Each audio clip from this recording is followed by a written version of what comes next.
Hi, welcome to SharonMyART, where today we're going to be talking about watercolor paints.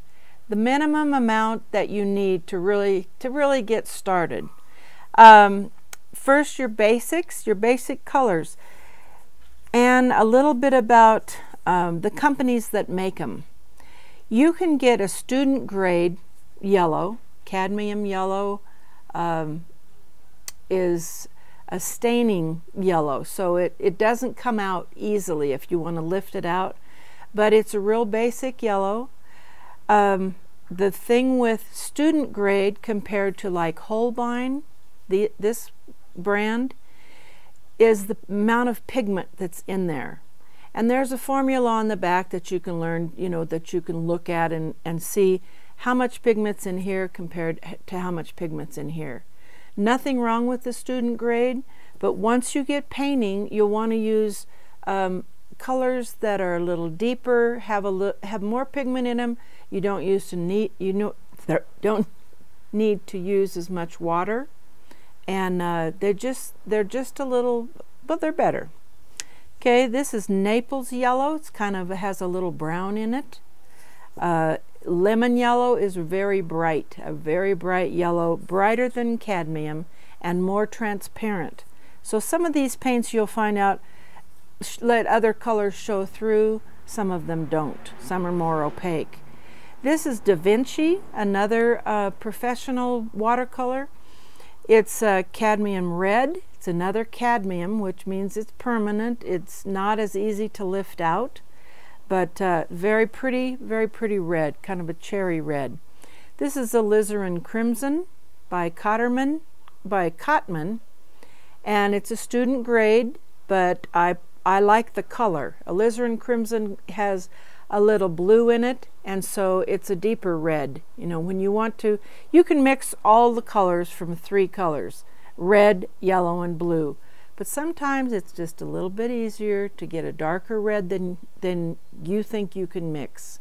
And it comes out the same all the time. The blue that I like the best is ultramarine, and this is Daniel Smith.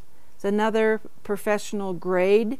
Not that I'm a professional, but like I said before, you get what you pay for, and you get more pigment in it, it lasts longer, and it's a deeper blue. Okay, the secondary colors might need an orange. I use orange occasionally. If you mix orange with green, you get a tropical green. So sometimes you need that little bit of color to mix with another color to make it a different shade or hue that you want. Okay, this is came in a kit. This art color, that's what it's called, art color, came in a kit.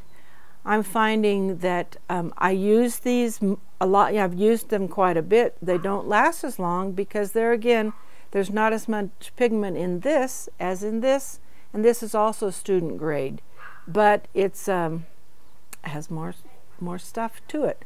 Same color. If we were to squeeze them out on a palette, which I'll do later, you'll see that there's a little different shading according to the brand. Okay, that's sap green. This is Hooker's green. It's a little darker. It's more like nature. You're not going to get, greens are hard to get, like to match these evergreen trees or to match a banana leaf tree or a palm tree. You have to mix some others with the greens to make it work. This is a dark violet, and it's by Cotman, and it's diazonine violet.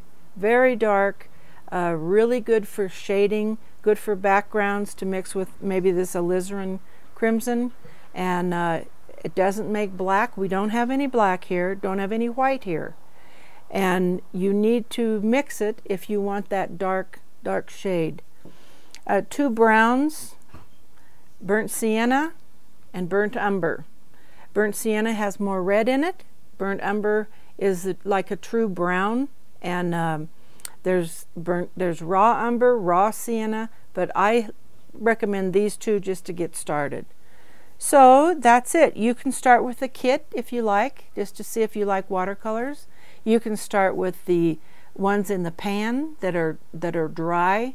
There's the same colors. You can get a little pan and squeeze these in, and they harden and they'll stay there if you want to go out and do plein air painting outside. So yellows, reds, blues, orange, green, purple, and a couple of browns. No white, no black. I hope you enjoyed it. Thank you for watching, and don't forget to subscribe and like Sharon My Art.